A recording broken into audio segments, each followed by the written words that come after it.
Good evening, everyone. I'm going to just go ahead and jump in and start here. We know all of your time is really valuable tonight, so we'll just let people filter in as they join. So welcome. I'd like to introduce myself. I'm Katie Robbins. I'm a project manager at Sonoma Resource Conservation District. I'd also like to introduce you to my co-host, Julian with Sonoma Land Trust.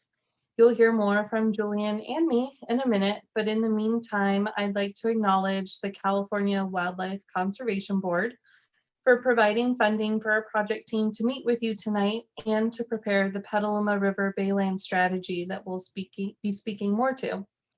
So I'd like to take a minute and introduce you to each of our project partners for a quick hello. I'll let them each jump on and they'll introduce themselves and then we'll continue on. Hi there, I'm Julian Meisler with Sonoma Land Trust. Hi everybody, Kendall Webster with Sonoma Land Trust. Hi, I'm Ingrid Stearns, also with Sonoma Land Trust. Hello, I'm Jeremy Lowe with the San Francisco Estuary Institute. Ellen Plain, also with the San Francisco Estuary Institute. I'm Sam Veloz with Point Blue Conservation Science. Hi, I'm Renee Spence with Ducks Unlimited.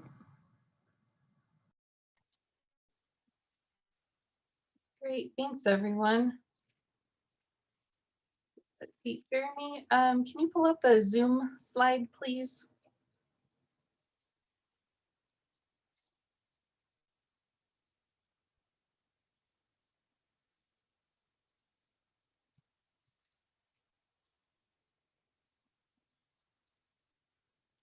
So in case you're new to Zoom tonight, we're going to give you a quick rundown of functions through the webinar.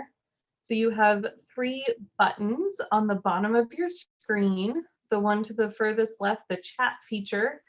Please feel free to use that for any general comments tonight. This would be anything you'd like to say to the group or us as panelists, but these should not be questions that you would like to pose to the group. So these are just general comments that you don't need a response to. The middle button, the raise hand button, sends a request to us that you would like to speak, and then we can unmute you and let you verbally ask a question. And then the final button is the Q&A function. Please use this to submit questions or statements that you would like a response to. We're going to hold all questions to the end, so please use that raise hand feature when we get to the end of the presentation, and I'll remind everyone of this again. But please do feel free to submit any questions or statements that you'd like a response to throughout our presentation. So if that pops in your mind and you'd like to submit it so you don't forget, please feel free to do that, and we'll hold those until the end of the meeting. Great, next slide, please. So again, thank you for taking the time to join us as we share some of our thinking that we've been doing about conservation, restoration, and resilience along the Petaluma River. You'll see on the slide an outline of how we've planned our conversation tonight. I'm going to give an overview of how we got to this work and our plans with this strategy. Then you'll hear from my team members on why this work is important, where we are focusing our work, and the types of projects we're thinking of. I'll leave you with some tools and information to take with you from leaving our conversation, and then we'll open it up for questions, comments, and an open discussion session. So we'd like to start off with a quick poll as a way of allowing everyone to introduce themselves tonight. So if you can please take a minute here, let me get it pulled up, to indicate your affiliation, and we'll share results with the group.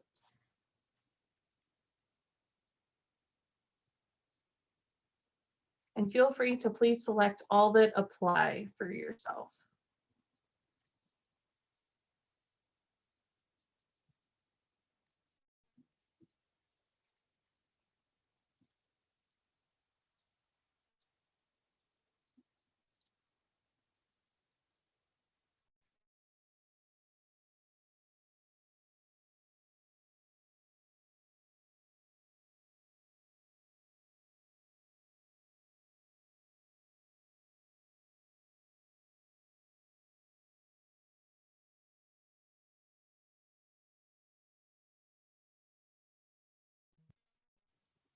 All right, I'll give you a few more seconds here and then we'll end the poll and see our results.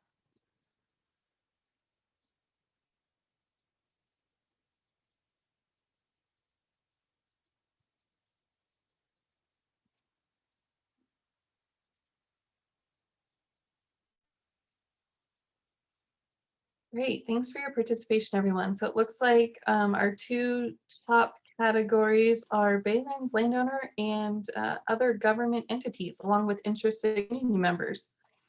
Awesome. Well, thanks all for participating and joining us tonight.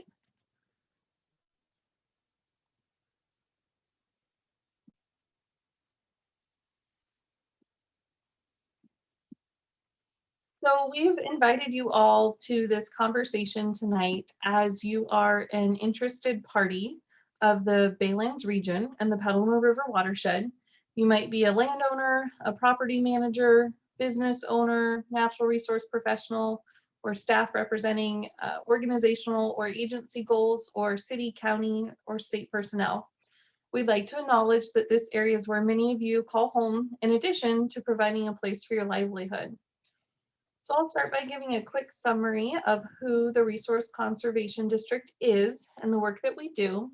We're your local partner in conservation. We work to bridge the needs of landowners and natural resources by providing free technical assistance and educational resources, as well as financial assistance and services for conservation planning and on-the-ground implementation projects.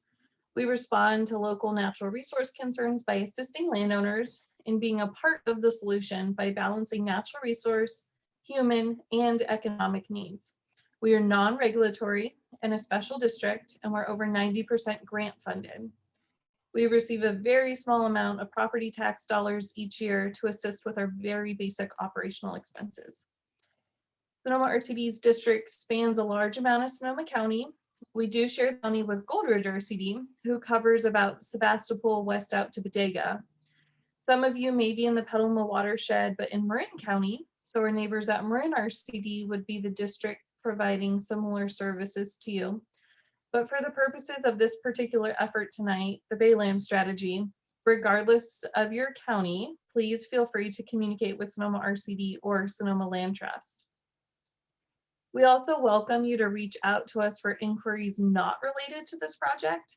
Sonoma RCD has a wide array of services, and we want to extend them to you regardless of your level of participation in this particular Baylands planning effort. Jeremy, can you put up the first historical hydrology slide, please? Thank you. So in 2015, Sonoma RCD was funded to work with many of these same project partners, among others, to complete the Petaluma Valley Historical Hydrology and Ecology study. The study reconstructed the historical hydrology and ecology of the Petaluma River watershed prior to major Euro-American modifications.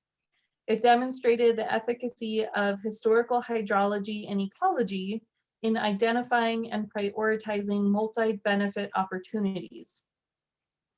The study highlights that prior to Spanish and American settlement of the region, the Petaluma River watershed supported a dynamic and interconnected network of streams, riparian forests, freshwater wetlands, and tidal marshes. These habitats were utilized by a wide range of plant and animal species, including a number of species that are today listed as threatened or endangered, such as pictured the ridge-rays rail, the black rail, salt marsh harvest mouse, California red-legged frog, Central California coast steelhead, and soft bird's beak. Next slide, please. Development beginning in the mid-1800s significantly altered the landscape. The same factors that have led to a loss of habitat for fish and wildlife have also contributed to contemporary management issues such as flooding, pollutant loading, erosion, and sedimentation. While many natural areas and remnant wetlands do exist throughout the watershed, most notably the Petaluma Marsh, their ecological function is, in most cases, seriously impaired and their resilience jeopardized by climate change and other future stressors. Next slide, please.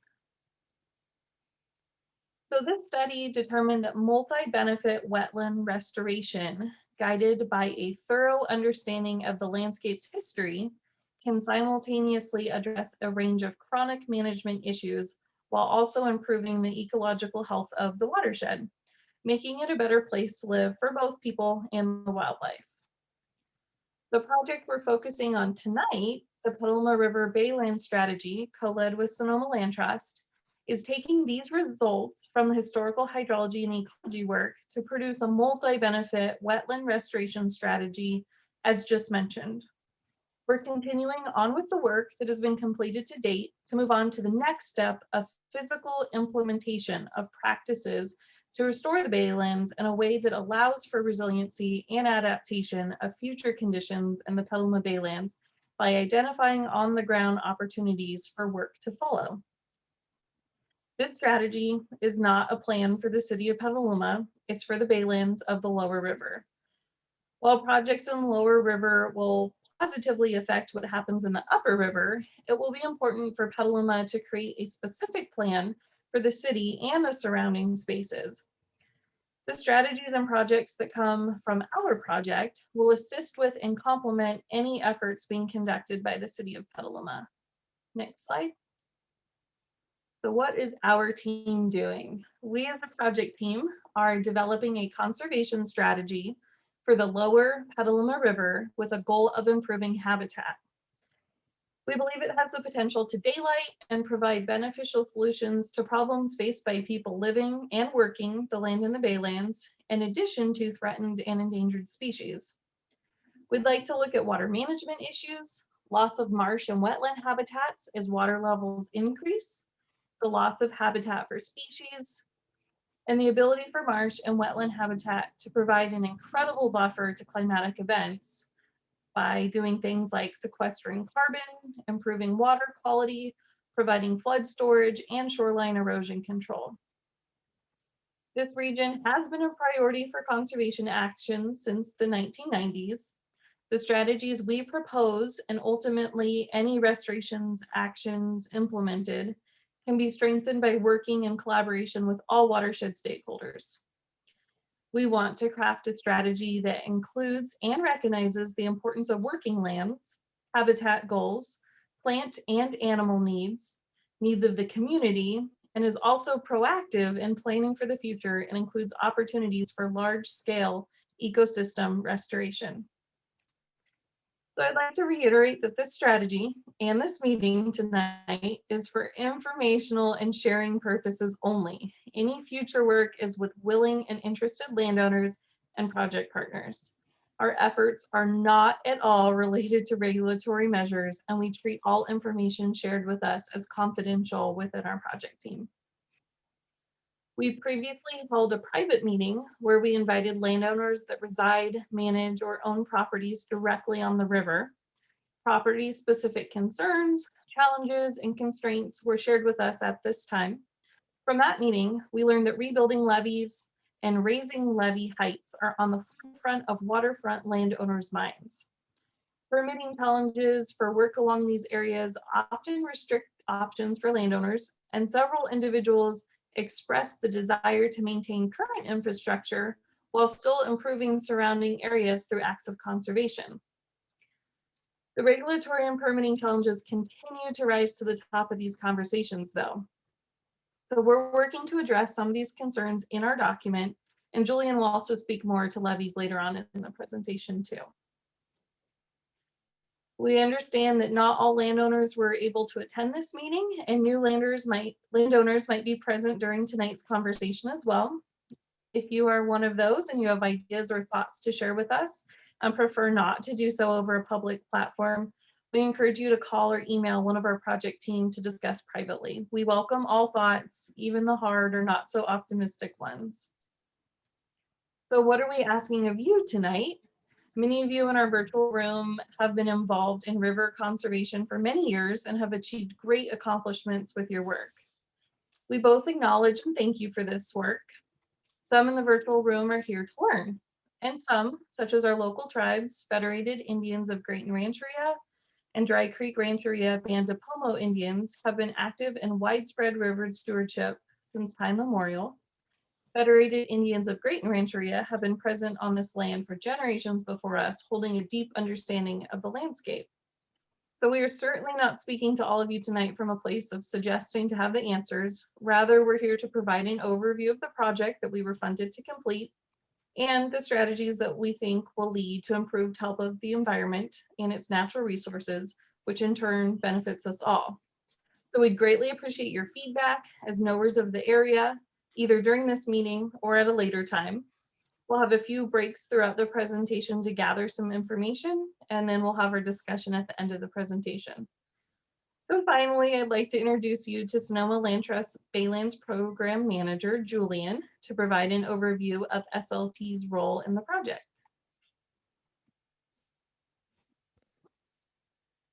All right. Well, good evening, everybody. I have to tell you, I've done loads of Zoom meetings, but I haven't done a webinar. And so I can't see any of you out there. And so I'm just going to take Ingrid's word for it that you're there. So thanks again for joining us to talk about the Petaluma River. My name is Julian Meisler. I work for Sonoma Land Trust. I've worked in the resource management field for roughly 20 years, a little more than that. And I've spent the last 10 with the Land Trust. And while I've been with the Land Trust, all of my time has been focused down here in this area that we call the Baylands. So for any of you that are unfamiliar with the Land Trust, I'll just give you a little brief overview. We're a nonprofit organization. We get funding through grants and donations. And very generally, we work to protect the places and the ecological processes that help Sonoma County remain the beautiful and productive and biodiverse place that it is. And when we began, 45 years ago, which is what it is this year, our work was actually quite a bit more opportunistic. We purchased property, we accepted conservation easements, but we didn't go through, generally speaking, really large planning processes before we did it. It's really, really different today. And our work is guided largely by climate change now. We're interested in lands that are the most important for water supply, wildlife, fire, and coastal resilience. And, we look for opportunities to connect people to the land as well. One thing we've realized, if we don't do that, and the general population isn't connected to the natural world, then our work is pretty much all for naught. So one of those projects is like the Santa Rosa Greenway up in Santa Rosa. So just briefly, when we acquire easements, ownership stays with the owner. When we acquire title to the land, we often transfer to agencies like Sonoma County Regional Parks, Cal Fish and Wildlife, U.S. Fish and Wildlife Service, agencies that may be better equipped to manage sites over the long term. And a great example, this was just last Friday, you might have seen it in the Press Democrat. We closed on the 200-acre Fitzsimmons Ranch in Sonoma Valley, which we immediately, as soon as it closed, we transferred it to regional parks. But in some cases, we do retain title. For example, down here in the Petaluma River Baylands, we have a cattle ranch that we purchased in 2005. We have a hay farm that we purchased in 1989. And both of those are located down near the intersection of 37 and Lakeville. Both are leased to local ag producers, and both were originally purchased as part of much larger acquisitions. We did different things with those remaining acreages, like we restored tidal wetlands and we restored seasonal wetlands. So we work all over the county, sometimes beyond, but one of our longest running programs is down here in the Baylands. Go ahead, Jeremy. So given that you're here tonight, there's probably a pretty good chance you know what a Bayland is, but I think it's fair to say that most people don't. And so I'm going to define it. I'm going to begin with that definition. So Baylands are the lands that are or once were touched by the tides. So we're talking about mudflats, marshes, and then those lands that we call the transition zone between the marshes and the uplands, that land right next to the bay, and that connected to the watersheds. But the Baylands don't include the watershed itself, and they don't include the bay itself, but obviously they're very connected, interconnected. And so they're included in our planning here. Next slide. So the black outline here is our project area. And when I defined the baylands a second ago as the lands that are or once were touched by the tides, as Katie alluded to, a lot of those wetlands are gone, some 80 to 85% that once ringed the bay. They were developed or otherwise converted. And next slide, Jeremy. And so this is just a slide that shows what this same area looked like around 1850. The blue obviously is the extent of the San Francisco Bay and its marshes. And so, you can see that a lot of much of what is land today was previously part of the bay, not just here in Petaluma, but in Sonoma Creek and all over the bay. And there's benefits to this. I mean, people have been able to farm. We have airports, we have cities, but there's consequences. And our project here is not intended to change history, but it's really to address some of those consequences as we prepare for sea level rise and some of the other effects of climate change. Next slide. So a couple more definitions. As we go through the presentation tonight, we're going to talk a lot about adaptation and resilience, and you hear a lot about that now. Originally this report we're doing was going to be called the Petaluma River Baylands Adaptation and Resilience Strategy. And you see how I had to think about that name. That's why we changed it. So we opted for the simpler Petaluma River Baylands Strategy to match our Sonoma Creek Baylands strategy, which we finished last March, and it's a similar effort for the Baylands of Sonoma Creek. But I want to be clear on these terms. So adaptation, lots of definitions out there, and I chose this one. So it's the process, and I'm going to add this in, of people or wildlife or habitat adjusting to current or expected climate change and its effects. So things like adjusting to higher water levels, adjusting to more or less rainfall, moving a highway out of the way, that kind of thing. Resilience, again, lots of definitions. Resilience is the capacity of people, wildlife, habitats, infrastructure to recover quickly from difficulties. It's toughness. It's the lack of sensitivity to disturbance. So for example, a resilient marsh within the Petaluma River would be able to cope with flooding. Because of the changes that have occurred over time, though, these marshes are going to need a little more help with that. Next slide. So this photo kind of goes through my presentation a lot, and it's because it's a beautiful photo. And, I think you're here tonight because, this picture, this place means something to you. The marsh, the hills, the pastures, it's a special place, and it's definitely something to be proud of as residents of the county and the area. And one of its most incredible and most unique and beautiful features is this 3,000 acre Petaluma Marsh that you're looking at there. It's owned by Cal Fish and Wildlife. It's the largest remaining intact so-called ancient marsh in the San Francisco Bay, and we call it ancient because it's somewhere between 2,000 and 3,000 years old. And honestly, I think it's one of the best kept secrets in the Bay. If you go out there and explore it by kayak or canoe, which is what you kind of need, it's a bit like a wilderness experience. The sound of 101 and Lakeville disappear, and really the natural world comes to life out there.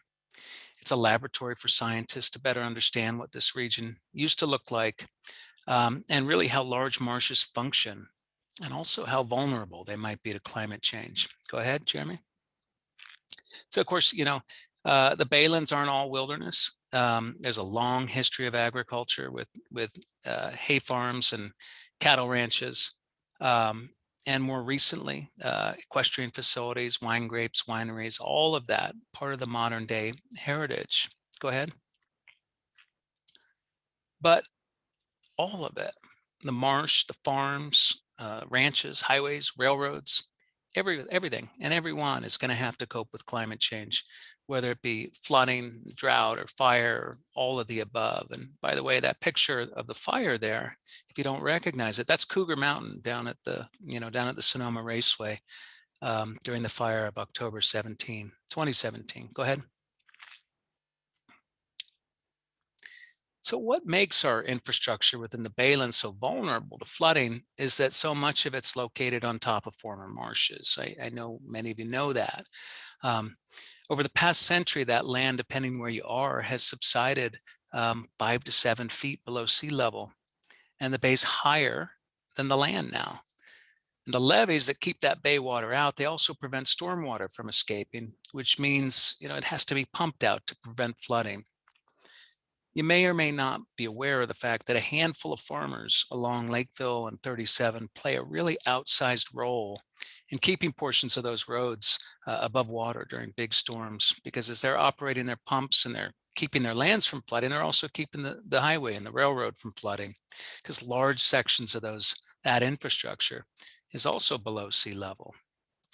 The fact of the matter is, rising seas and higher intensity storms over time are going to overwhelm those pumps at some point. Next slide. So, the question I think I hear a lot is really about, well, how much is sea level going to rise, and when's it going to happen, and where's it going to happen? And no one can really answer that question definitively. But we have some really great tools available that are built on what we do know, and they're available to you for free. And we're going to encourage you to check them out. The top two I have listed here are modeling tools that allow you to look at a region or a piece of property and add in whatever level of sea level rise you choose and kind of see how much it takes to flood a certain area. And then the bottom one, Floodgate, that's one I just learned about, but it's a tool where you can enter your address and get a report on flood risk for your address. It's worth taking a look at how this works. And just briefly, I'm going to introduce my fellow team member, Sam Veloz.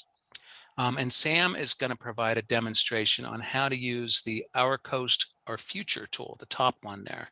So right now I'm going to turn it over to you, Sam. Thanks, Julian. And here we go. And can you see the screen okay? Okay, great. All right, so yes, a lot of the work that I do is about delivering, the most up-to-date climate change science for folks to understand what are the potential impacts you might face. And this tool, Our Coast, Our Future, is one that we developed at Point Blue in collaboration with the United States Geologic Survey, and is available through the Our Coast, Our Future website. As Julian said, this tool allows you to go in and explore what are the flooding risks you might see with different levels of both sea level rise and storms. And I'll kind of walk us through what that looks like. I do want to say, though, before I get started, that, remember, these are just models. They have errors in the data that go into them. We make assumptions about how the future might unfold. And so they're not perfect, but they're meant to be a tool that we can use to understand what are our vulnerabilities. So it's important to think about that and not get too fixated on maybe the precision of anything you're using. But remember, this is a tool that we're using to help us learn. So I'll quickly just show you what happens. So if we go over here to the left, and we start out with 0 feet in this sort of normal day conditions. And what you're seeing on the map, the blue areas are areas that do get inundated at our higher tides. The green areas are all areas that maybe are below that, what they would be inundated, but they're protected at least by now with existing levees or infrastructure, but they're at an elevation that without that infrastructure, they'd be underwater. And so we can start thinking about start looking at what happens as we increase sea level. When I go up to about 10 inches, 0.8 feet, we don't see a huge amount of change in the flooding. But once we go up to 1.6 feet, we start to see large areas of our the Petaluma River start to become flooded, particularly in the lower part near False Bay. And those flooding impacts just start to get more extreme as we increase the amount of sea level rise. You see the increased amount of blue that hits your screen. And by the time we're at 3 feet, we're seeing pretty substantial flooding all along the river. And it gets, quite a bit more extreme as we go, sort of taking up to by the time we get to 2 meters, which is kind of on the more extreme end of what we might expect to see towards the end of the century. You see quite a bit of the study area here is underwater, in addition to, some of the places getting up towards the city of Petaluma are starting to flood. So we can kind of look at it with that extreme, but taking it back a second, if we go back to that first increment, 10 inches of sea level rise, and what happens when we add storms on top of that. So with a storm we might expect every year, an annual storm, we don't see much of a change. But when you start adding on a bigger storm, one we might expect to see once in 20 years, again, you see that big flooding in our low-lying areas, particularly on the lower part of the river. So storms really can increase our flooding risk along the river. I think that these tools, illustrate why there's going to be need for implementing some adaptation actions to prevent this type of flooding we're seeing. Really quickly, I did mention these are models, and there are many other tools out there. One of the other tool that Julian mentioned is this Adapting to Rising Tides Bay Shoreline Explorer, and it does a very similar thing. And I'm just going to show you that with 12 inches of sea level rise, so a foot, you're seeing the same sort of flooding that we're showing in the ArccoStar future. So really, this is showing that we're getting consistent results, even though we might be using slightly different methods, and that vulnerability does sort of lie right in between that 10 inches to 12 inches is when our Petaluma River area is really at risk of sea level rise. Last thing I'll note is that the nice thing this ARC tool does is that these red lines show areas where existing levees will be overtopped given this amount of sea level rise. So it's a nice piece of information. So that's what I had to share, Julian. I'll turn it back over to you.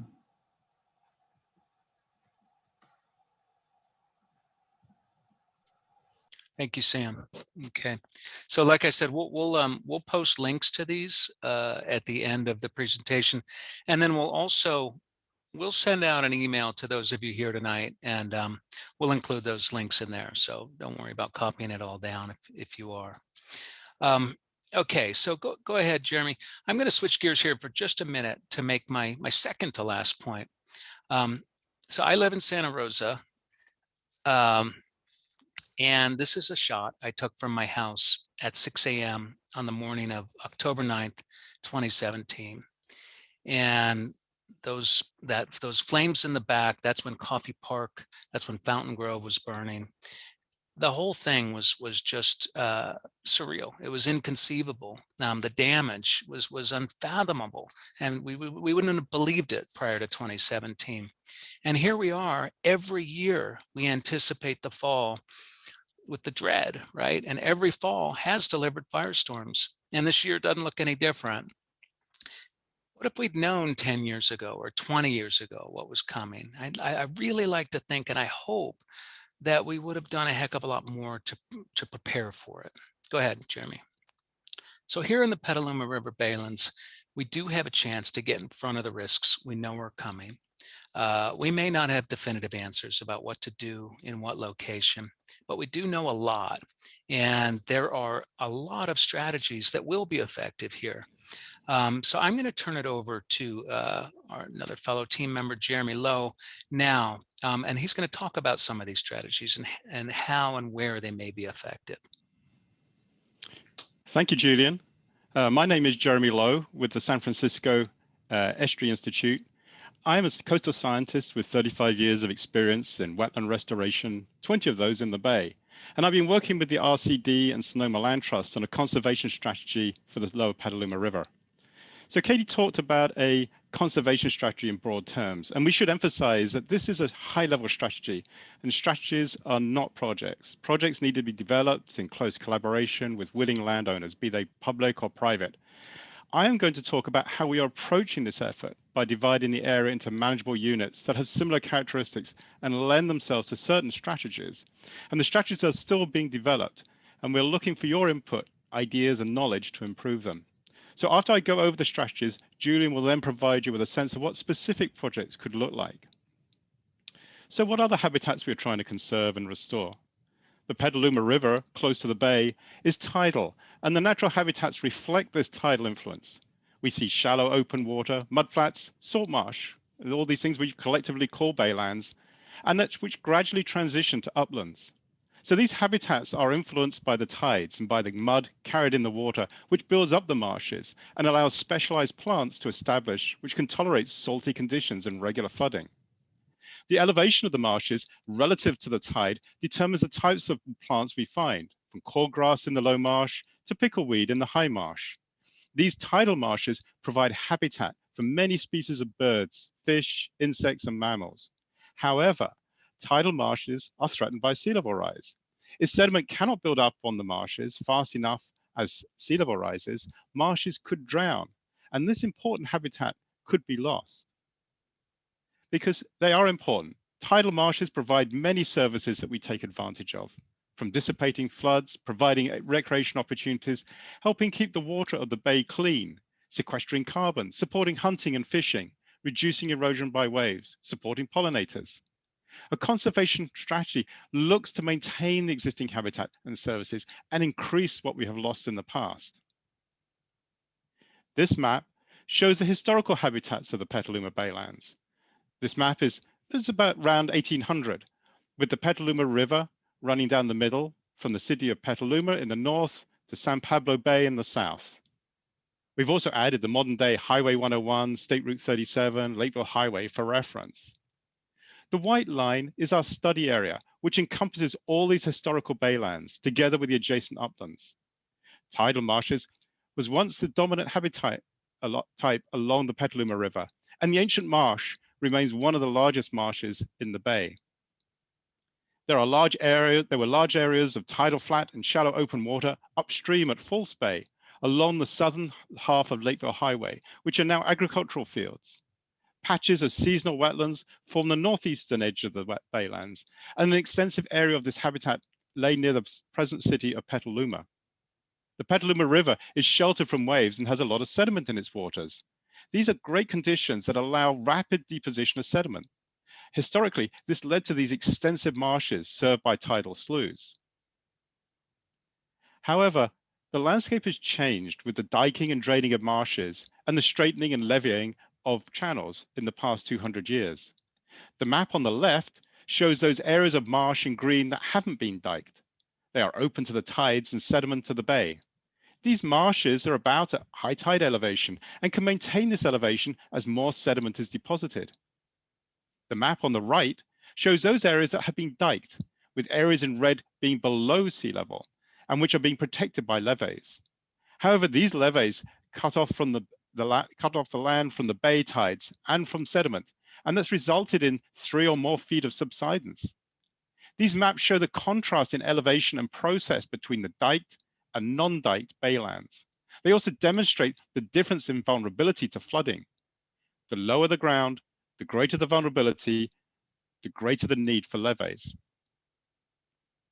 This map illustrates the network of levees and berms, as shown in yellow, that protect the low-lying areas, shown in red, from tidal flooding today. These levees need to be maintained and, as sea level rises, raised or possibly set back. The vulnerability of the area to flooding from the river is dependent upon the water levels in the river, the ground elevations, and the levee crest elevations. So I've tried to demonstrate this relationship in this slide.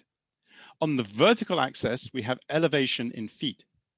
The blue column on the far left shows extreme water levels of about 10 feet. The green column shows typical ground elevation along Lakeville Highway of about 0 to 2 feet. The orange column is today's levee crest between 8 and 11 feet, which serve to protect the area from today's floods. Water levels in the bay today result from a combination of mean sea level, tides, and storm surges. These are relatively predictable. The highest tides, called king tides, are about a foot above the daily tides. Storm surges are in the 2 to 3 foot range due to low pressure that elevates the water. The existing levees and berms around the bay keep out the regular tides and storms and are rarely overtopped. But as you know, they are aging and need to be maintained. And the pressure on them will increase as the sea level rises. Adding a foot of sea level rise, as Sam described, is likely to cause overtopping of the levees during a storm. But flooding doesn't just come from the river. There are multiple flooding sources, from the sky as rainfall, from the watersheds, and from below as groundwater. Rainfall that falls directly on the site will flow and pond as it makes its way to channels and can lead to flooding. Drainage ditches, detention basins, and storm drains collect and convey stormwater to channels and ultimately to the bay. In very low-lying areas close to the bay, water will collect behind the levee, create seasonal wetlands and then have to be pumped into the channels. Creeks pass through the baylands and bring water from the watersheds to the bay and also convey stormwater. If the flow exceeds the channel's capacity, water could overflow out of the channel onto the adjacent floodplain. In many places, channels have been straightened and separated from their natural floodplain by levees, which means that the banks need to be higher to contain the flows. If the bay water levels are high at the same time that channel flows are high, then water in the channels backs up and can overtop its banks. Lastly, and mostly unseen, groundwater is close to the surface in many of the low-lying areas. The difference between diked and undiked baylands, together with the presence of levees, will play an essential part in shaping conservation and flood management strategies. The strategies for marshes will be different from the strategies for diked agricultural land. Along with elevation and flooding, a third important element to shaping a conservation strategy is the pattern of land use, ownership, and jurisdictions. There's agriculture, rail, landfills, an airfield, an equestrian center, wastewater treatment, 2 counties, 1 city, and 2 mitigation banks in this area. There are also many private and public landowners. So here's a map showing in green some of the public lands within the study area. Public lands represent the core of this strategy, and we are actively planning projects in lands owned and managed by the Department of Fish and Wildlife and US Fish and Wildlife Service.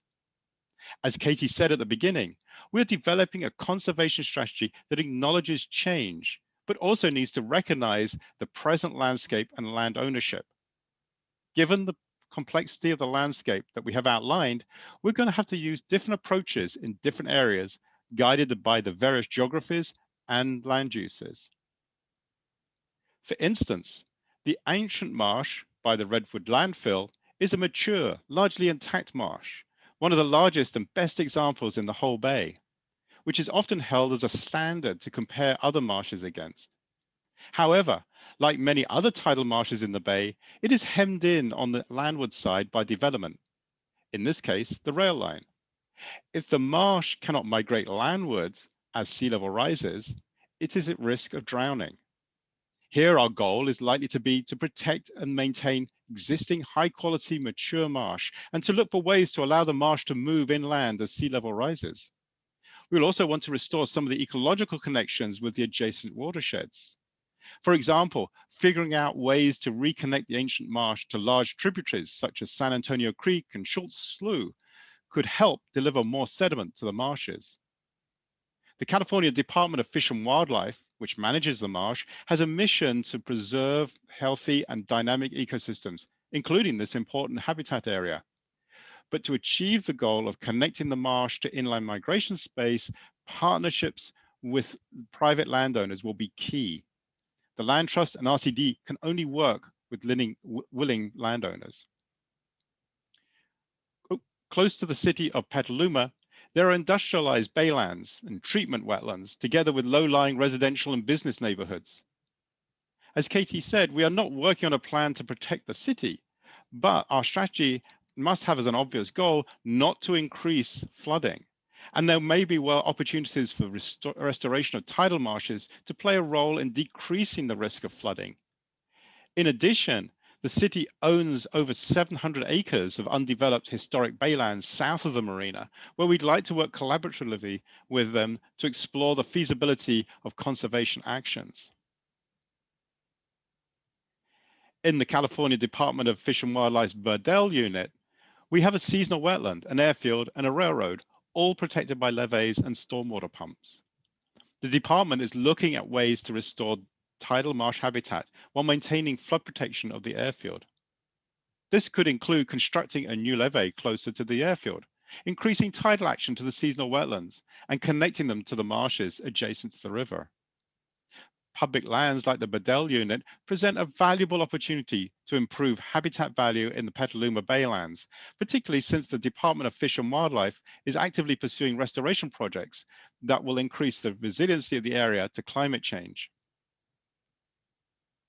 In False Bay, the area along Lakeville Highway that was historically mudflat and shallow open water, there are some of the most subsided dike baylands along the Petaluma River. They are also some of the least developed valley slopes, reaching up into the watersheds in the entire bay. Here we recognize the need to continue to protect the current land uses while looking for opportunities to restore marsh along the river. There may be opportunities to create riparian corridors along channels to reconnect marshes by the river to the watershed in the uplands, which could reduce erosion and improve drainage. There may be opportunities to widen the marsh by the river by setting back the levee and reducing the constriction of the river flows. So these are a few examples to illustrate that the strategy we develop will take into account specific geography within the Petaluma River. And remember, these are strategies, and strategies are not projects. Projects need to be developed in close collaboration with willing landowners. In the final portion of our presentation this evening, Julian is going to highlight a handful of projects that have already been done, are underway, or are being planned. And these will provide you with a sense of what specific projects can look like. But before that, I think Katie is going to conduct another quick poll. Yes, thanks, Jeremy. I'm going to launch this poll for participation from all. If you can please indicate which of the below are motivating factors for your participation tonight and or future engagement of work within the Baylands region. And please feel free to select all that apply.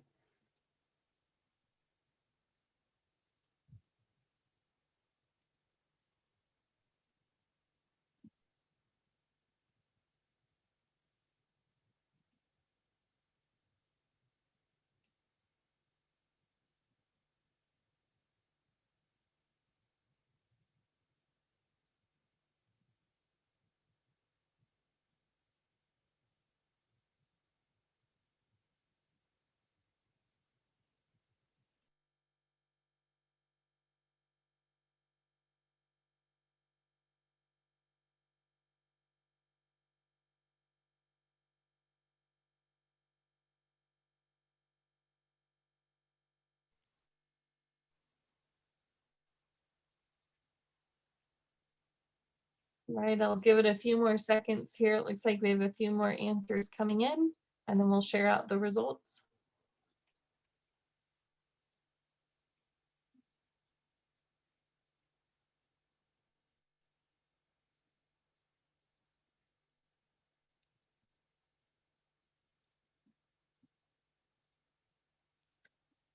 Okay, let's take a look at the results here.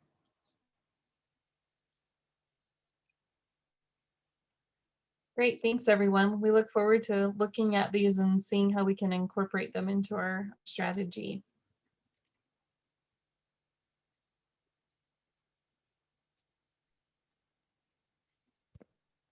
Am I up? Yep, take it away, Julian. Okay. All right, wasn't sure. Okay, all right. Well, thanks everybody for hanging in there. We've been on about 45 minutes now or so. Not too much longer, and I hope you're finding it interesting. So far this evening, we talked about what we're trying to do, why we're trying to do it. We've explained how we're approaching the planning, as Jeremy just talked about, dividing the project areas into manageable units. And so, yeah, I'm going to talk a little bit about some of the types of projects, and they're not all big tidal marsh projects, because those are just hard to come by. So it's a range of projects. And what I'll present doesn't by any means represent all the types of projects that might be out there. Before I do, just one thing, Jeremy also mentioned that many of the projects that might come out of this are on public lands. And, that's because agencies that own most of those lands, Cal Fish and Wildlife and Fish and Wildlife Service, they have resource protection and restoration as part of their mission. But every public land is adjacent to a private land, and having a relationship with the neighboring landowner and possibly involvement by that landowner can lead to such a better project. And I just want to emphasize that. And it's really a goal of ours, is to just get the interest, get us talking to one another about what's possible out there and how people can be involved, whether it's in a really small way or in a big way. So as we go along, remember, we're talking about these projects in the context of helping wildlife and habitats and people adapt to the effects of climate change and being more resilient against climate change. Go ahead, Jeremy. Okay, so to start here, sometimes simply a change in management or modification in management or repair to an eroding bank can result in quite big improvements in water quality, water quantity. And, of course, this is true with or without climate change. But with climate change, I like to think of these projects as giving the land a little greater resilience in the way we talked about it. And that is, making it so it's not so sensitive to disturbance like flooding or drought. And that's really something we're facing right now. And this is one of the specialties of the RCD and has been for years. They offer a variety of conservation planning assistance with sustainable farming practices and carbon farming. Of course, that planning leads to projects, and they're able to offer technical assistance for the project design and the implementation. They can advise on stormwater management using these ideas, these really good ideas of slow it, spread it, sink it, store it, right? It's such an applicable concept now as we're going deeper and deeper into drought, or so it seems. This idea of capturing stormwater instead of letting it all run off. Some runoff is good, but all of it, shunting it out, not so good. And these can be small or large projects, and the RCD can help you develop ideas that work for your property and your needs. So go ahead. So at the Land Trust, we're working on a project right now that is not in the Baylands, but it's adjacent to and connected to the Baylands. We want to restore this creek that we call Lakeville Creek on Sears Point Ranch. And what we learned from the historical hydrology and ecology report is that most streams in the watershed, most of them, like this one, didn't flow all the way into the marsh.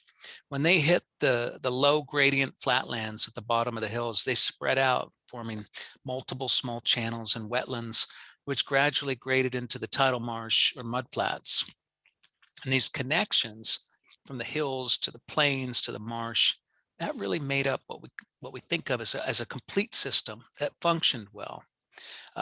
They were good for groundwater, good for wildlife, good for grasslands, good for marshes. So what's something like this good for today? Well, it's good for everything I just mentioned, except the marsh, maybe, because it's not connected now. We're going to see streamside trees and shrubs that stabilize banks. We'll see wildlife, and we'll see freshwater wetlands recharging the local aquifer. And of course, that's something we're very interested in. As a result, we expect to see our rangeland stay green a lot longer. The headwaters of this creek, the part we're working on is on our property, but the headwaters begin above the ranch on the Sonoma Raceway. And we started talking with them a year ago, and they're interested. They see the value in what we're doing. And while they're not committed, they're not committing themselves to anything, they want to hear more. And if they like what we're doing, what we're proposing, we'll work together to bring funding to the full project. And I tell you that because I think that's just a nice example of how neighbors partnering together can really bring so much more value to these kinds of projects. Downstream, I don't know, we'll see. You can see where it flows under Lakeville Highway there into a ditch. And you can see my hand-drawn historic bay margin. It's not correct, but it's not too far off. And one day, who knows, maybe we'll see tidal wetlands return to some extent. And of course, that depends on a lot of factors. But what I can say is having a planned return of the tides would be far better than an unplanned one. Go ahead. So if we jump over the hill, over Cougar Mountain into the Sonoma Creek watershed, and we land on the Vianza Winery. And it turns out that the owners here are fond of ducks, and they made a decision some time back, I think it was quite some time back, to turn a marginally productive area that suffered chronic flooding into a 95-acre seasonal wetland. With Ducks Unlimited, they renovated existing levees and ditches and constructed an internal levee, recontoured land, and it became, and it still is, an absolute haven for waterfowl. In fact, it became the largest privately owned freshwater wetland in the Sonoma Creek Baylands, and it continues to be a real draw for tourists visiting the winery. So, it's easy to see this project's value for birds and, the economic value for the winery in terms of increased tourism. And I'm pretty sure they feature it on their website. But it also provides less obvious values. It recharges groundwater. It may help reduce flooding on neighboring land and serve it as, because it serves as storage for flood water. And I can tell you that as sea level rises over there and in the Petaluma, anything that reduces flooding is going to be of great value. So these again are nice climate adaptation functions. Go ahead. So shifting back to the Petaluma River is another project that dates back to the 90s, and this time it's a tidal marsh known as Carl's Marsh. And I have to admit that the details on this one are not entirely clear to me, but it's not as important as you see. What I understand is that the landowner in the state of California realized that the 45 acres I circled there in white on the edge of the river was actually the property of the state. And the acreage wasn't particularly productive because the levee was low and saltwater affected the vegetation.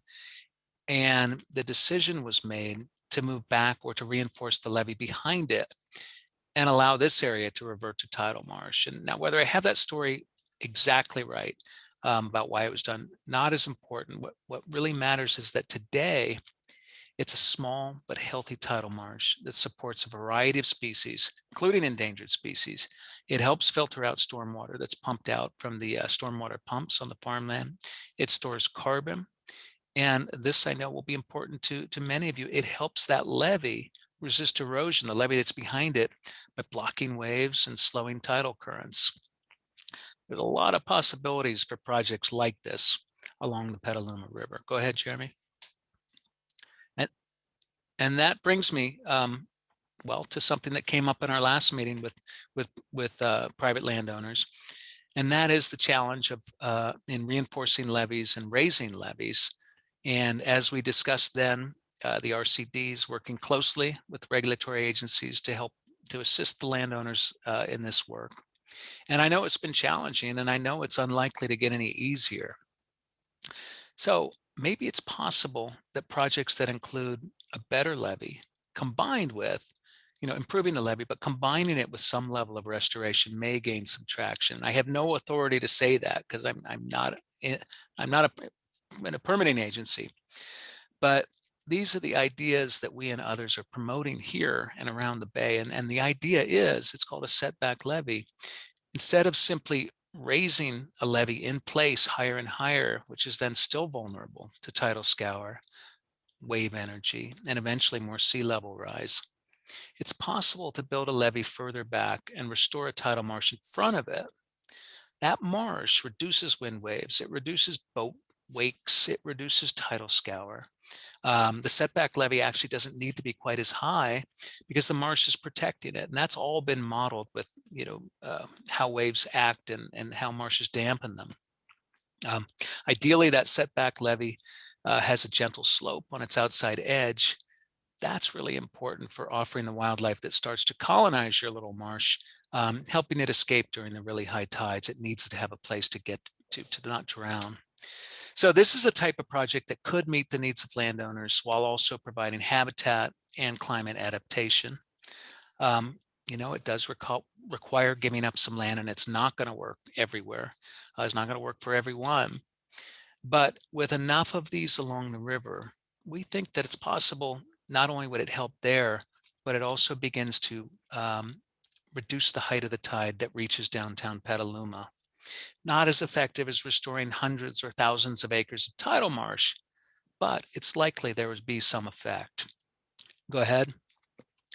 So I'll close with an example of a large project, which in a way is similar to a setback levee. The Land Trust bought this property on the shore of San Pablo Bay in 2005, really with the primary purpose of restoring nearly 1,000 acres of tidal marsh. Kind of an effort to bring back a really good sized chunk of what's been lost. This one took time to plan and permit and raise money, but by 2015, the Land Trust and Ducks Unlimited and several other partners had built a new levee, sort of a setback levee, to protect the railroad and the highway and the farmland behind it. And then we breached and lowered the old levee, and within days, that site was filled with waterfowl. In the months and years since, we've seen seals and otters. We've seen bat rays and salmon and striped bass, leopard sharks. It's been a place to bring school kids and members of the public to experience the bay and see what it's all about. In addition to all of that, I think what's really remarkable is how quickly this site is rebuilding its elevation. It was subsided 5 to 7 feet. And in the 5 years since the breach, we've measured up to 4 feet of sediment accumulation across the site. We expect it to continue, and gradually it begins to fill in with marsh vegetation. So I mention that specifically because that rate of sedimentation is really unmatched in the San Francisco Bay. And it speaks to how rich this particular region of the bay is with sediment. Elsewhere in the bay, this isn't the case. Restoring marshes can be a lot more difficult. I guess the point is that the likelihood of success of tidal wetland restoration projects here, right there at San Pablo Bay, at the mouth of the Petaluma, up the Petaluma River, is pretty high. And remember all those services that Jeremy pointed out that Marshes offers: habitat and flood protection, food, recreation, all that good stuff. Not always recreation, some of them are private. And big marshes like these, remember, these are really our best defense against flooding. Seawalls are vastly expensive, need to be maintained in perpetuity. Marshes tend to take care of themselves if we let them. Larger the marsh, the more protection. So I just like to end with a couple of thoughts. So both Jeremy and I said that many of the projects that come from the work are going to be on public land, right? To be totally honest, I don't think we can achieve what we need to. And you hear me going on about this, but I don't think we can achieve what we need to without some level of public-private partnerships. That's how we're going to get to do the big and important work that connect one thing to another. And I really hope we can begin a dialogue on that and see what's possible. It may not be possible, but maybe. I think the truth in the Petaluma River is that we can't continue to squeeze larger and larger volumes of water in between levees without consequences upstream and along the way. It's just a fact. I think a second fact is that while it may seem like we have some time, the science is pretty clear that we need to get marsh restoration underway by 2030 so that marshes have time to build up before sea level rise really begins to accelerate. And that's, we think it's around 2050, but it can take a while to get to the point where you've actually got a marsh that's intact. So now's our chance to get in front of it. Sea level rise, I think it barely feels real to most people because we aren't seeing it yet. But we will, and I really hope we can be prepared, and I think it's going to be really expensive if we're not. So we're going to have a Q&A in a moment, and I just want to end by saying that our team is willing to talk with any of you individually afterward, not tonight, but in the days to come, about any of these things we've talked about and things we haven't. And we'll put our contact info on the screen, and also it's going to be sent out. So I'll turn it back to you, Katie. Great, thanks, Julian. We're going to do another quick poll before I jump into our takeaways for this evening. So I'll launch that. This is a quick one. So please indicate if you would like to see a broad scale restoration in the lower Petaluma River, similar scale of restoration to what has occurred in the lower Napa River, if you know of the efforts that have gone on over there.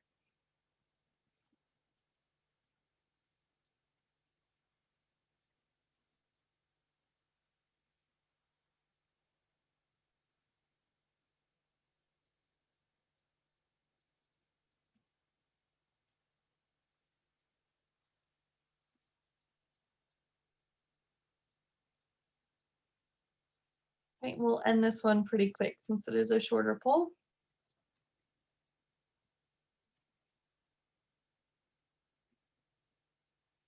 And we'll share our results.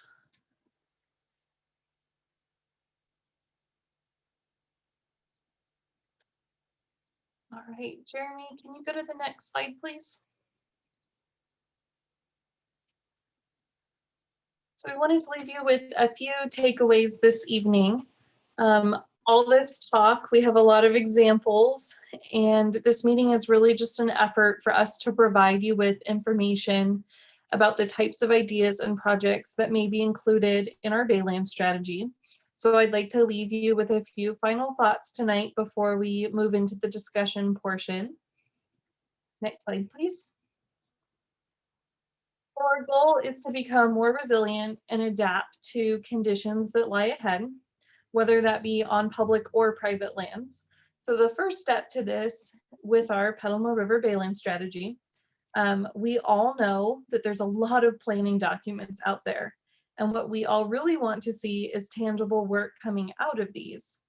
So in order for work to come out of all these planning documents, it's really best to start these conversations early on and be prepared for opportunities when they arise. So these partnerships, whether they're with funders, landowners and managers, conservation partners, they all take time and effort. So if we know the size and scale we're looking at, that can be really helpful. So we are looking at opportunities to do work on all scales, from linear feet of projects to linking several properties or projects together for contiguous work to benefit multiple locations to even large scale acreages. With this strategy, we're interested in conservation and we're willing to incorporate co-benefits of property maintenance and protection where it's feasible to do so. In order to bring in money for these projects, we need to have a plan and we need to have an idea of what's the positive that will come from it.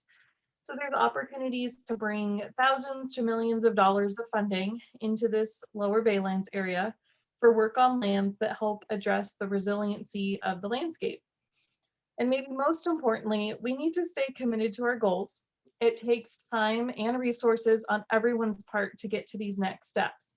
It's a process, but having a plan in place is an important start to that process.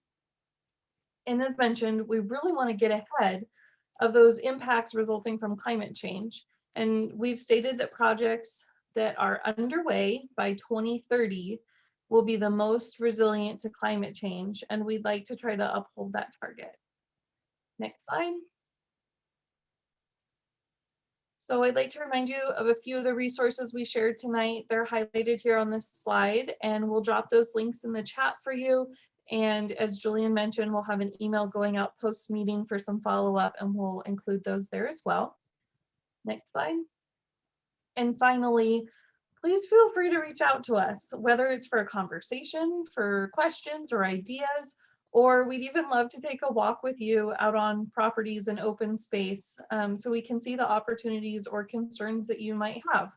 We encourage and welcome you reach out to us now or at a later time, whenever it feels like a good time to chat. So this concludes the presentation part of our meeting, and I thank you for hanging in there. I know that was a lot of information tonight. So I'd like to kick off our Q&A and comments portion of the meeting with one last poll.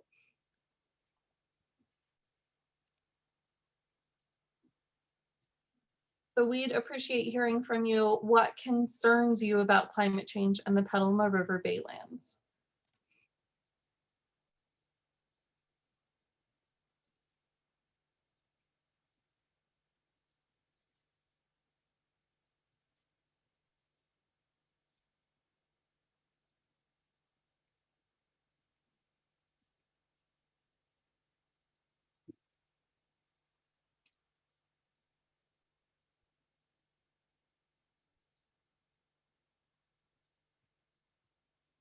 And again, this is a select all that apply, so please feel free to select more than one answer.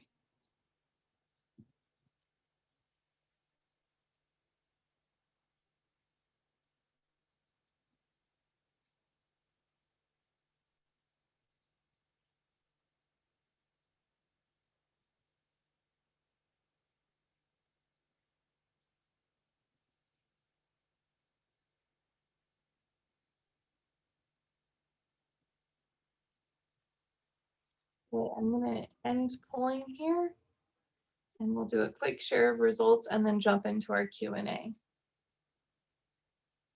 All right, thanks everyone. I just mentioned there was a comment that people can only select one. Can't select all that apply. Just Okay, a note. thank you. All right, so please remember, we have a couple ways of doing this. I know Zoom's really awkward. It was our intent when we were thinking about how to go through with this long ago, when we first got this funding to go through this process, that we would all be meeting with you in a room and conversations would be very approachable. But here we are, we're making the best of it. So please remember that you can raise your hand and we'll unmute you and you can verbally ask the question and then one of our panelists will respond.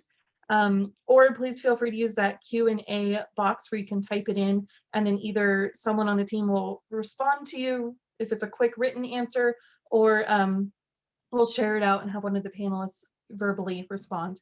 I'm going to start with a couple that came in and report out on those because I think that they would be interesting for all to hear. So we had one question that was, how much sea level rise has there been in the last 45 years along the Petaluma River? Sam answered this, and we're not sure on the rate of sea level rise on the Petaluma River, but data from the tide gauge in San Francisco Bay indicates that it's increased about 6 inches since 1950. Sam, feel free to expand if I didn't do that justice. And that was, you know, I didn't actually have that number off the top of my head, and it seems a little high to me, so take a little grain of salt. But that's typically what we do, is we go to tide gauges and take a look at the historical record. Yeah, if anybody else on the panel has a better number, but that's what I was able to turn up from my notes really quick. Great, thanks, Sam. We had another question that was, if we set back a levee now, will we need to repeat it in another 50 years for the same reasons? Our reaction to that is that it depends on how far the levee is set back and how high it's built. So really depends on geography and the situation in which it lies. I might just add to that and say that I think there's a lot of things, you know, in this project and in all projects and maybe even in life, but that we would love to get the whole thing done, but we can't. But that part of it is doing something is way, way better than doing nothing at all. Thanks, Julian. We had another comment asking about restoration efforts the same as South Bay salt flats. And yes, this is another good example of broad scale tidal restoration in the Bay. Couple open questions that we have. I'm not seeing any hand raised, so I'm going to go through the Q&A chat box, but please do feel free to raise hands. A question from John. If we break down a few of the levees, then will that be the most dramatic way of saving the marsh by changing flow rate of tide and rainwater? Jeremy, do you have an answer for that? Yeah, I mean, setting back the levees does a great job of expanding the area to be stored, but it also changes how water flows up and down the river.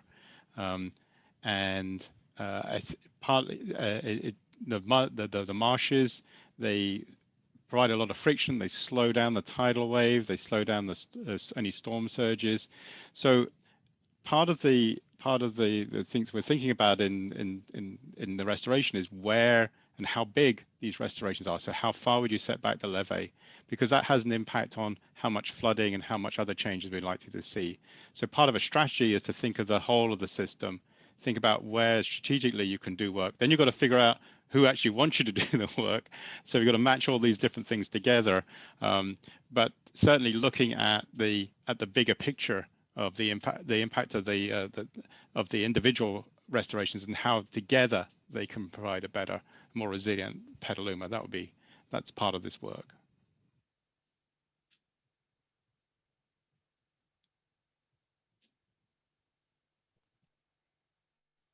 Great, thanks. See, we have another question here from Brian that I'll read. Julian, I think maybe you can answer this.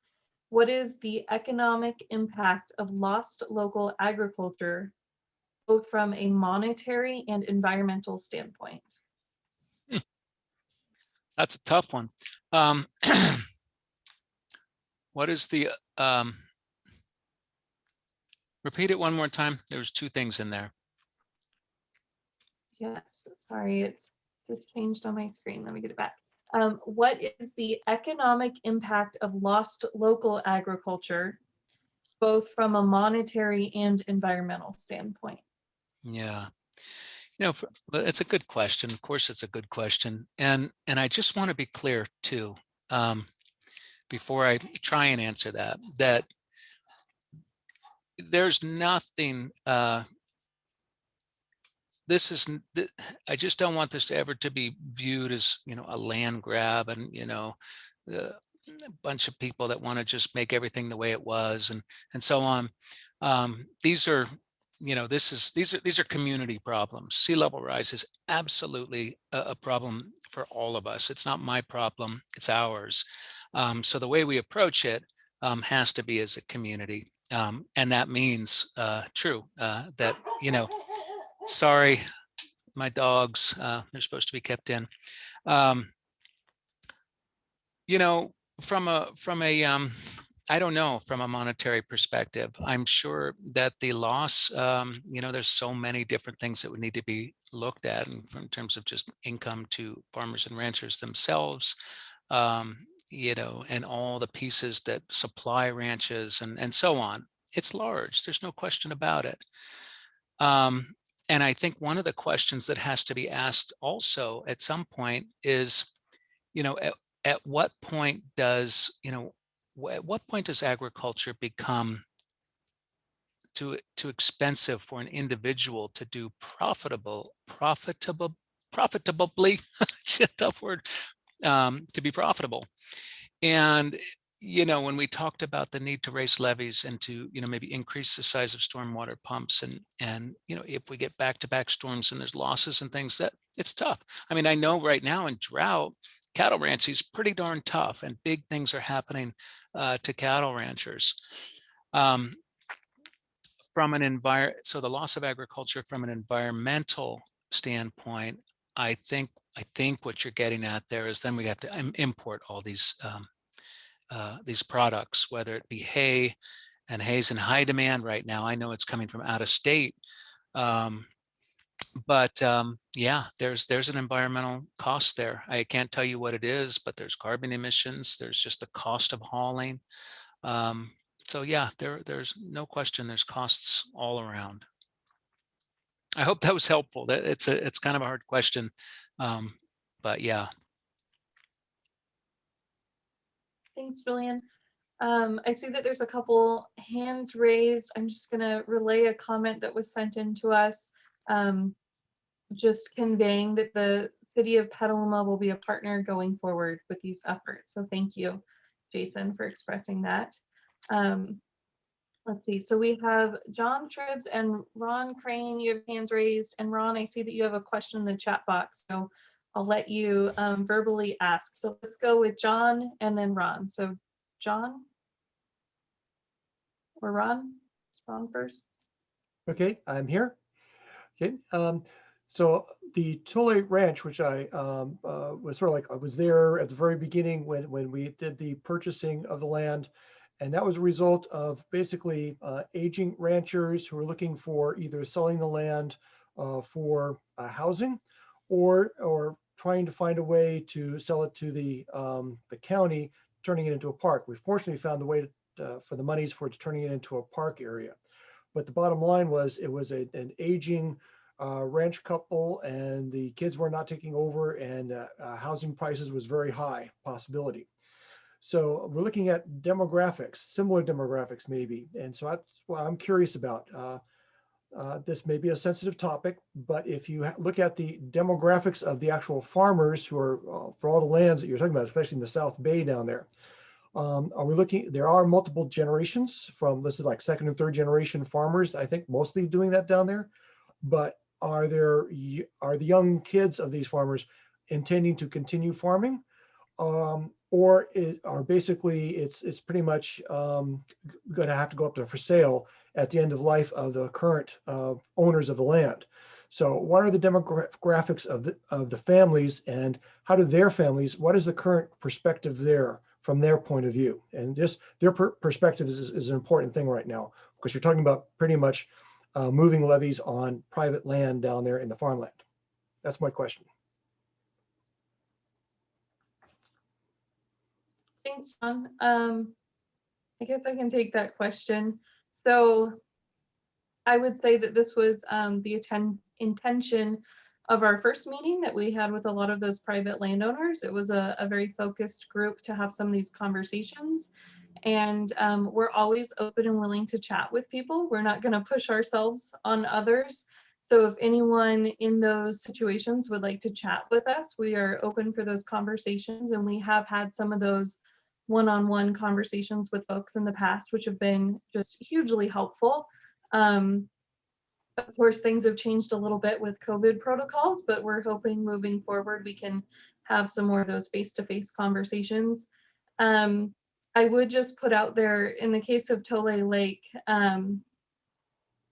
you know, I would be wary of buying into everything that you hear, because I know that a lot of landowner situations are very personal, and not always what's expressed to the public is what is going on that land. So I just would say, you know, for private citizens, just to remember that, and these are very personal situations on each landscape. So that's something that we would like to be respectful of. And, you know, sometimes there is no perfect answer, but we are certainly here to talk about helping with the best answer for that family and that landscape moving forward. Ron, let's see. I have a question from you in the chat or the Q&A box saying, is there any current funding for private landowners to improve levees? I'm happy to answer that, but I'm also happy for you to go ahead and verbally ask your question if you wanted to expand on that too. Yes, I would like to expand. Can you hear me? I can, okay. Thank you. So the other question I had was, you know, there's a couple of us in that area that are pumping, runoff water out, and that usually on a wet year is probably at least a 10 to 15, sometimes a $20,000 PG&E bill to pump that rainwater out. So, you know, there's a couple of us that are preventing, say, Highway 37 from flooding. Is there any funding for levee improvement and or to compensate us for pumping water out to prevent flooding?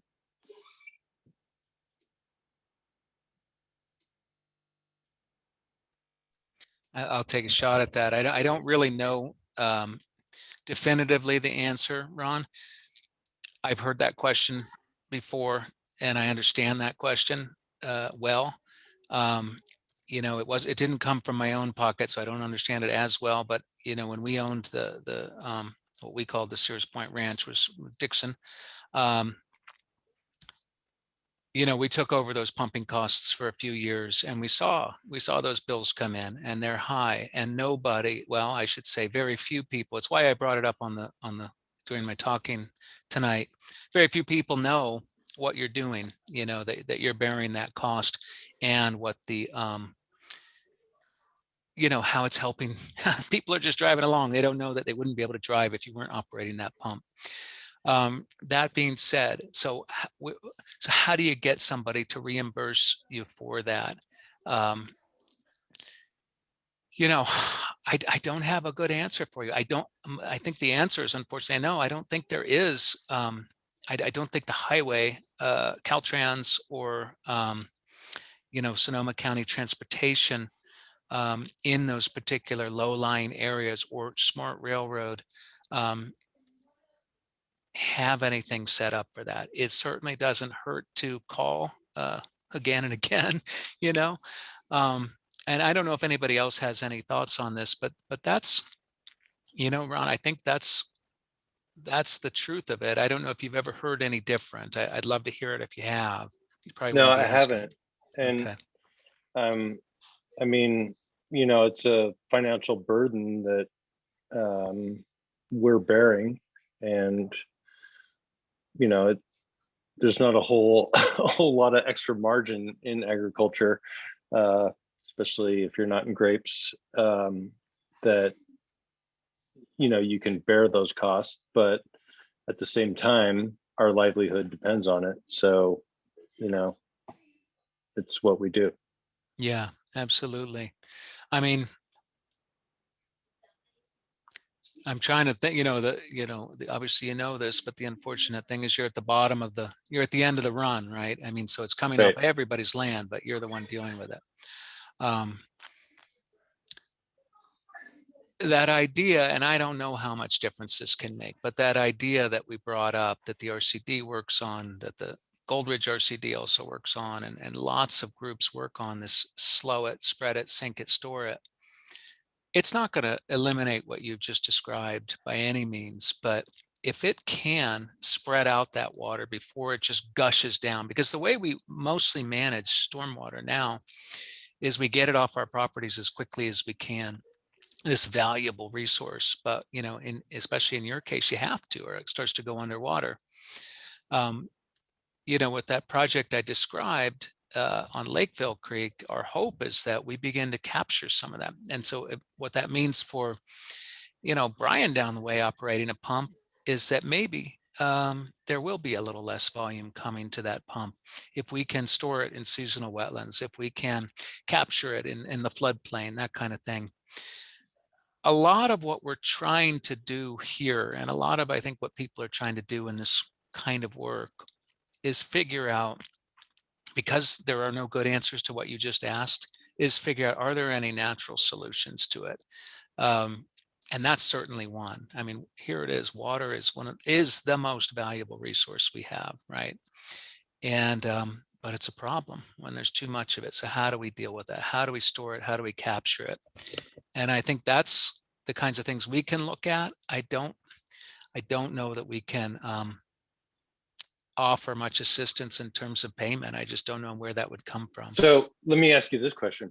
Mm-hmm. If, I mean, I know that there's a sensitivity to capturing water that's coming down, say, a creek, for example, right? But the creeks that feed into our property, if we were to have some sort of catch basin and pump that into some sort of storage, would that be beneficial? Yeah, I can't really answer that. I think it's a great RCD question. I don't want to pass it to you, Katie, and I don't know if you know the answer. What I do know. Take it. What's that? Okay. I can take it if you like, but if you have more to say, feel free. I don't want to cut you off. Yeah, I mean, I think, well, I would just say that I think what you're talking about is creating like a detention basin, like a lake, but a detention basin, right? Because we're going to pump that water out into the river anyway.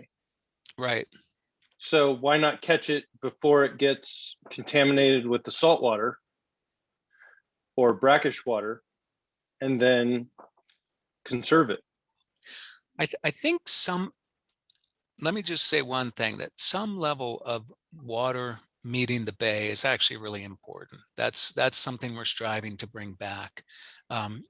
But what's happening here is it's just a really disrupted process, right? You got loads and loads and loads of water coming down, and it's going through big pipes and pumps and being shunted into the bay. So that's or the river. That's something different. But I think that you know how complicated water is, and water law and water regulations. I think that this idea of capturing it and sinking it into the ground, you know, our groundwater sustainability agency may have some things to say on this later, is looked upon very favorably. that, you know, digging big detention basins tends not to be. And even though water storage is so important, and so it's sort of it's an argument about what do we do with it? What's more important? And so, Katie, maybe, I don't know if you have any more on the regulatory side of it, or just RCD's dealt with this particular question in the past. Yeah, I won't get into too many of the specifics here just because it does vary so much property by property, and there's little details that can throw you off into different permitting groups or branches of trees and whatnot. But Ron, we'd be happy to either come out and talk to you or talk to you by phone or something and talk about the logistics of this.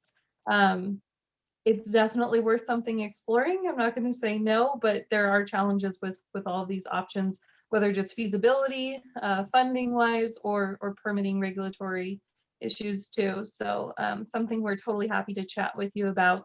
And I will just touch on the funding aspect. In regards to your levies, I think I have the same answer as Julian. Nothing pops into my head that I can think of, but same thing, you know, it's good for us at the RCD to be aware of these needs and challenges and just, you know, things that are a resource need in our community. So if something ever did come up, we're aware of it and could reach out to you about, but at this time, nothing is popping into my head, unfortunately. But I'll make a note to follow up with you, and we can chat at some point about your property specifics.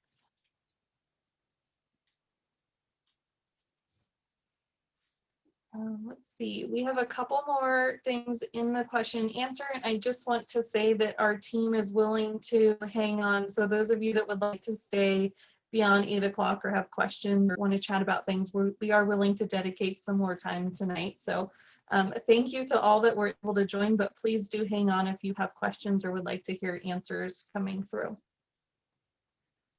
Hey, Renee, I think maybe this is one for you. It's a question from Jason.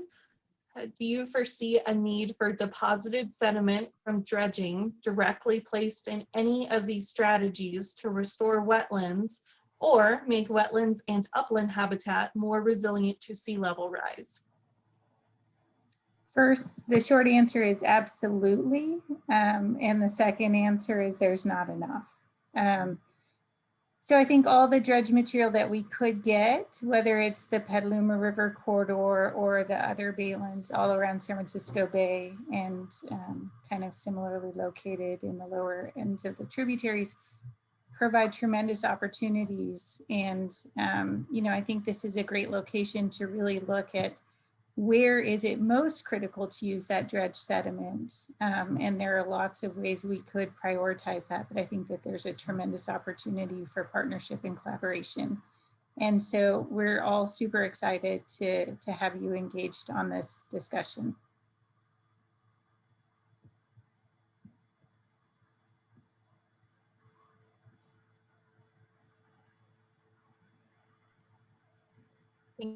Thanks, Renee.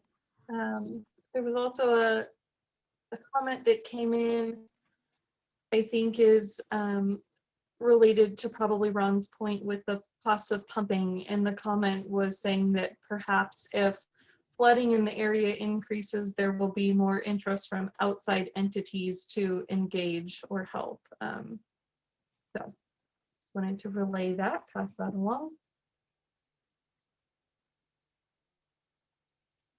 Great. Jim, it looks like your hand's raised. Let's get you unmuted here. All right, Jim, we can hear you. Hi there. My name's Jim McGrath. I'm currently chair of the Regional Water Quality Control Board. And I intended fully to just listen. And but the last question about dredging just piqued my interest. One of the projects that you didn't mention was one that was put together by Sonoma Land Trust, which is the restoration of Sonoma Baylands, which was in fact the first time that dredge material had been used on a large scale. I worked with Laura Marcus on that, and we brought the material. So it's been tried, it's been trued, and there's endangered species there. So it was pretty successful. Boy, was it hard. So I've done my best at the regional board and as a BCDC commissioner to try to cut some of the regulatory thicket.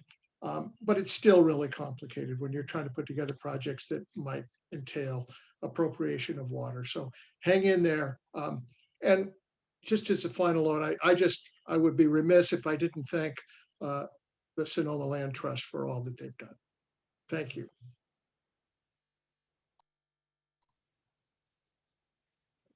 Thank you, Jim. Let's see, we have another question from John. We are pulling lots of plastic trash out of dredge spoils. Lots more this time than last. Will this be a problem in using dredge spoils for diking?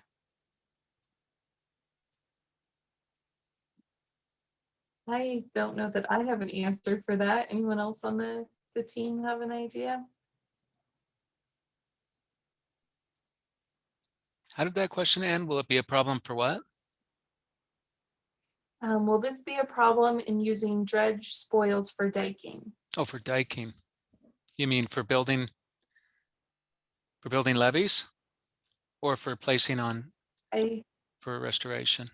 I assume so. John, do you want to hop on and clarify that? We can ask you to talk. There we go. Okay, thank you. Yeah, no, by the way, I'm John Shribs. I'm president of Petaluma Wetlands Alliance, and I'm doing the cleanup at Schellenberger Park where the dredge spoils went.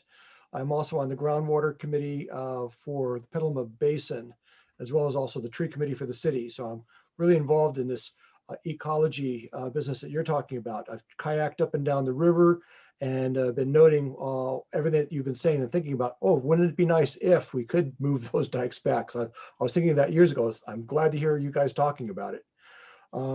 Anyway, the plastics that are in the dredge spoils, there's, and I'm just picking out stuff out of the top surface. And I've pulled out over 12 or 13 truckloads, pickup truckloads of trash that we've had volunteers pick up just from the surface. I suspect there's a lot more buried in the dredge spoils out there. So we're seeing huge amounts of plastics. So if we use this material either for raising up the wetlands or for diking, or if using it for levees in any way, shape, or form, is the amount of plastic showing up going to be a problem for environmental contamination and also not allowed to be used? And is that going to change anything of the engineering qualities of the soil to maintain it as a levee? If you've got, let's say, big rubber tires that happen to be stuck into the levee and causing maybe some movement of water infiltrations engineering wise, is that a problem for either dikes or for contamination of the wetlands, having all that materials if it gets moved out there? Or do we have to really clean up all our dredge spoils and filter it completely first before we use that material for anything that you guys are going to be doing? I have a feeling Renee has an answer to your question. I don't know. I think plastic contamination is always an issue, right? And so we're seeing that in lots and lots of different places. Ducks Unlimited is partnering with the U.S. Fish and Wildlife Service, specifically the San Pablo Bay Refuge, on the Cullinan Ranch project. And we've received dredge material from a lot of different project sites. And I think we only had one situation where we had to turn away the dredge material because of high levels of contamination with trash.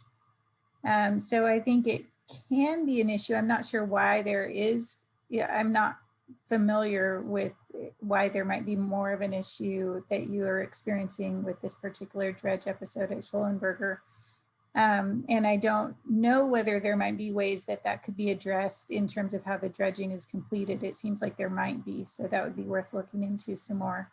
And I think that's a really good point. I think dredge sediment is not ideal for levee construction unless it's allowed to dry out. So something like what happens at Schellenberger, where the material can dry out and then can be basically become more competent and workable. That's what would allow it more ideally to be used for levee construction versus just kind of spreading out like it does at Schellenberger or like it would in a wetland restoration project.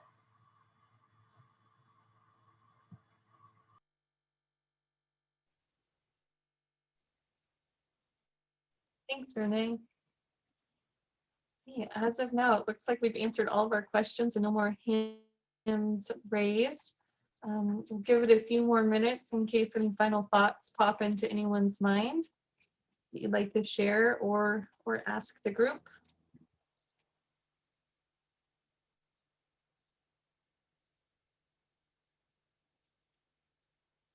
And feel free to just raise your hand at this point too, instead of feeling like you need to type it all into the chat.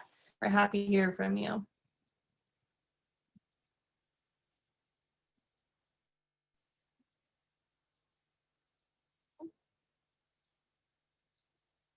Hey, Ned, you should be able to chat with us. Okay, I can't seem to get the film thing going.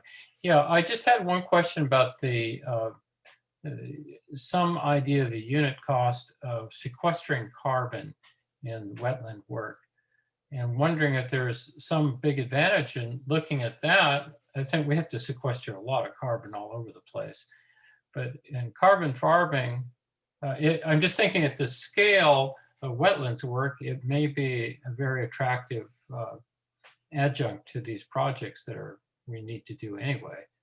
But I don't know what we know about it. I got some information from Kendall about the unit sequestration rate, but just wondering just roughly the cost compared to other sequestration avenues. Do we know anything about that?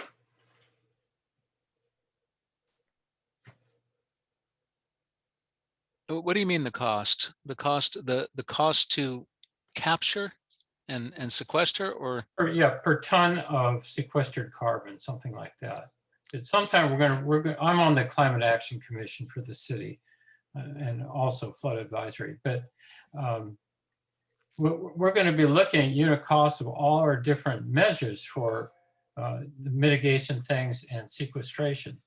So the sequestration cost is, yeah, just dollars per metric ton avoided. Do you mean cost, like somebody is paying us to sequester that carbon? So the value of it, or something different? The cost of doing it. Oh, the we cost have to pay for all these things.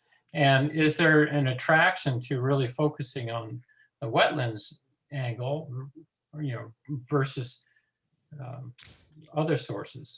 So in making other words, compost and plowing it into the ground or spreading it on the ground might be one. Yeah. That would take I don't know. Maybe if anybody. Something to keep in mind in the planning process too, because that could. I mean, there's going to be money for that kind of thing, so that could, be part of your revenue stream to actualize these projects. So we have to think collectively across the board for all this stuff. I'm sorry, Jeremy had something. So I know in the Delta they've looked at this extensively, because it's the fresher marshes which are going to sequester more carbon than some of the saltier ones. So maybe it's not the bay edge of the Petaluma River we should be looking at, but it's close up to the city and beyond to look for places that can sequester carbon. So I think we can send you some information after this on the cost, because it's a cost of restoration, it's a cost of managing those wetlands, right. And looking for the most efficient type of marsh to sequester as well. So I would suggest you're looking more at the fresher areas further inland, and where maybe the opportunities aren't so great, but they've certainly been looking at that in the Delta, kind of almost farming tool is to sequester as much as they can, also to reverse subsidence as well. Right. Okay. And that your historical ecology report, I believe, showed that historical freshwater wetlands were all in the upper part of the basin as well. Yes, that's where you'd expect them, and they're more resilient because they're further away from the bay edge as well. Thank you.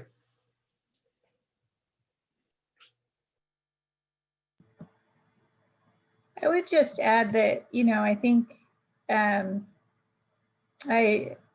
these marshes do sequester some carbon, and that's part of like this multiple benefit suite of,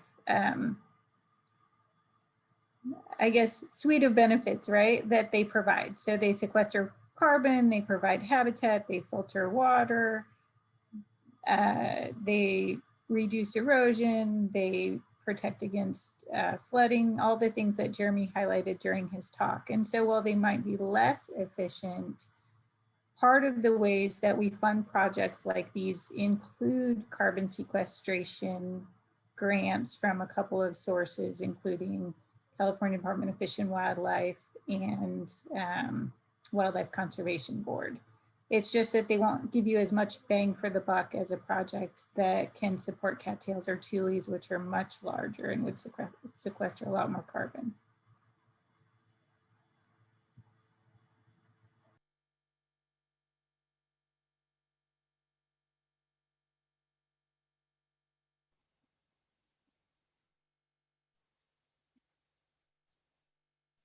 All right, all. Well, seeing no more questions coming in, I think that we'll probably end our conversation. So thanks so much again for tuning in tonight. We appreciate your interest and support, and please do feel free to follow up with any of us. And please look for an email, maybe end this week or next week, and we'll provide some additional information and ways for you to get in contact with us in the weeks and months to follow. So much, and enjoy your Thank you. Thank you for hanging on so long. We really appreciate it. Have a good night. Thank you. Bye-bye.